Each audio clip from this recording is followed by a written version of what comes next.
বন্ধুরা, আজকে আমি আপনাদের সূরা ফাতিহার অর্থসহ তিলাওয়াত করে শোনাবো।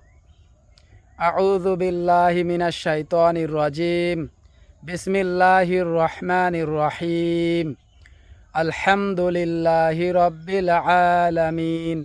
সকল প্রশংসা মহান আল্লাহ তাআলার, যিনি সমগ্র বিশ্বজগতের প্রতিপালক। আর রহমানির রহিম, আল্লাহ পরম করুণাময়, অত্যন্ত দয়ালু। মালিক ইয়াউমিদ্দিন, কিয়ামত দিবসের মালিক। ইয়াকা না'বুদু ওয়া ইয়াকা নাস্তাঈন, আমরা আল্লাহ তাআলার ইবাদত করি এবং আল্লাহ তাআলার কাছেই ফিরে যাব। ইহদিনাস সিরাতাল মুস্তাকিম, আল্লাহ আমাদেরকে সরল সোজা পথ দেখান। সিরাতাল্লাযীনা আন'আমতা আলাইহিম, যেই পথে চললে আপনি খুশি হন, সন্তুষ্ট হন।